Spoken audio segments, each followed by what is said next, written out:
after 10 years been allowed to come out of their homes and cast their vote in this historic assembly election taking place in Jammu and Kashmir after a long period, which is a decade. Joining me also on the telecast is Arzu Seth. She is in Udhampur West in the Jammu division. Arzu, take us through what all is happening on the ground, the people that you have spoken to. I see those huge lines right now where people have come out enthusiastically to cast their vote. What are the key issues? Well, Megha, the voting for the third and the final phase is underway. People are casting their votes, and if we talk about the maximum voter turnout is in the Udhampur, more than 50% people have casted their vote, and more voters are coming up. But this is the afternoon time, so there are less people at the polling station. So we found a group of people sitting here, in Udhampur, drinking tea, having a sip of tea. And let me go across them to ask them what are their issues and on what basis have they casted their vote. आपने vote डाला है? हाँ जी।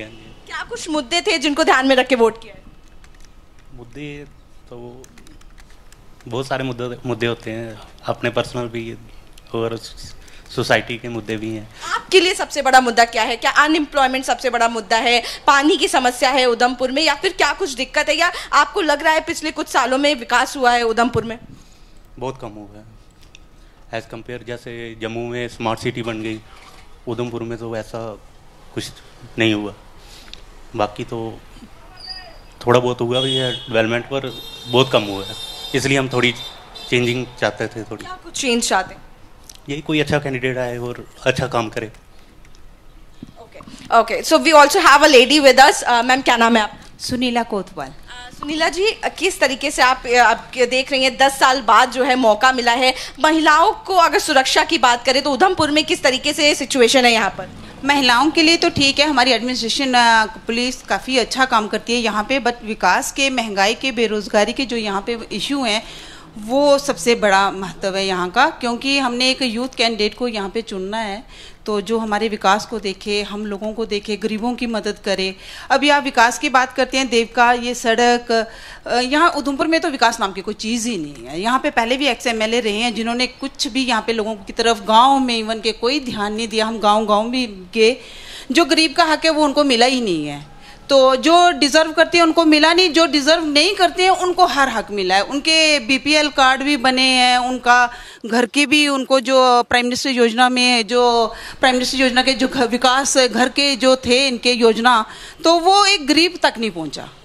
तो सबसे बड़ी बात यह कि हम उधमपुर में चेंज चाहते हैं। यहाँ देवका में भी इतना मतलब कि पैसा आया, बिल्कुल पानी की तरह बह गया, कुछ भी देवका में काम नहीं हो। आप सड़कों की हालत देखिए, आपने घूमा होगा उधमपुर सिटी, सड़कों की इतनी बुरी हालत है। अभी आप ये जो टाइल साइडों पे देख रहे हैं, हमारी डिमांड थी कि ये जो टाइल है, जैसे हमारे चिनार में टाइल का है, एक साइड पे फुटपाथ बना है कि थोड़ा इसको हाइट दे के, ग्रिल लगा के, कम से कम मुआड़ा से लेके जखैनी तक ऐसा काम होना चाहिए था। यहाँ पे बुजुर्ग, बच्चे, लेडीज, कोई वॉक के लिए निकलता है, कोई कैसे निकलता है, और यहाँ पे आए दिन इतना जाम है, कोई सड़क का नहीं, मतलब कुछ डेवलपमेंट ही नहीं है उधमपुर में। तो हम अब चेंज चाहते हैं, बदलाव की तरफ जा रहा है उधमपुर, और हमें खुशी होगी कि अगर ये मौका यहाँ की उधमपुर की जनता अगर सुमित मंगोत्रा जी को दे।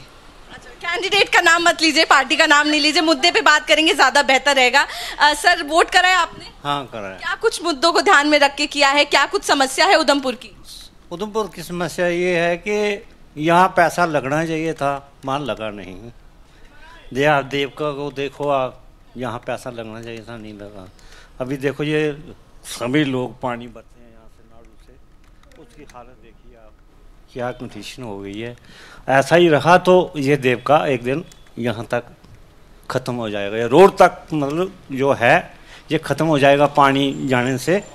मेरा कहने का मतलब ये, यहाँ पैसा लगना चाहिए तो वहाँ लगना चाहिए। अभी ये देखो आप, बाथरूम की पाइपें डाली इन्होंने, आपने देखा उसमें कितनी ब्लॉकिंग आ रही है, लोगों को समस्या आ रही है। अभी इधर ही देख लीजिए आप, इनके घर की समस्या हो जाती है, इनके घर के पास देखिए, इनके जो बोल रही हैं वहाँ से पानी लीक होता है। वो गंदा पानी जो लीक होता है, लोगों को बीमारियों की शिकायत होने का डर रहता है। इसलिए जो पाइप इन्होंने डाली है बिल्कुल बेकार और बेमनस्तर पाइप डाली हुई है। तो जो भी इश्यूज जो है उनको ध्यान में रखना। हाँ, तो हमने वोट इसलिए डाला है कि ऐसा कैंडिडेट आए जो हमारा अच्छा काम करे, अच्छा समाज को सुधारे, और अच्छे जो युवा अभी लड़के हैं बेकार हैं, उनको कोई नौकरी नहीं, कुछ नहीं, कोई उनकी कोई सुनने वाला है नहीं। अभी डेली वेजर लड़के हैं लगे हुए हैं, कितने साल हुए उनको, उनका भी कुछ मसला नहीं हल हुआ। So Megha, let me also give you, tell you the point that people are saying here about the Devika River. So Devika River is the river here nearby, in between the Udhampur region, and this has been a very old issue of Udhampur. They want the cleanliness of the river, Devika River. So people are asking for it, and in fact we have interacted with the candidate, and they are saying that if they come to power, they will work in the cleanness for the cleanness of the Devika River. आपका क्या? Okay. मेरा नाम रघुनाथ उधमपुर है। Right, so there you have it. Thank you, Arzu, for getting us that update. There are people who are coming out in large numbers right now. That was in Udhampur West, where voting is in full swing. I'll come back to the developments in Jammu and Kashmir. Voter turnout is significant right now. It's a healthy voter turnout. Remember, it's first half of the day that has now completed. Just about 6 hours remain up until 6 p.m. and voting concludes. For more such videos, subscribe to the NewsX YouTube channel, hit the bell icon.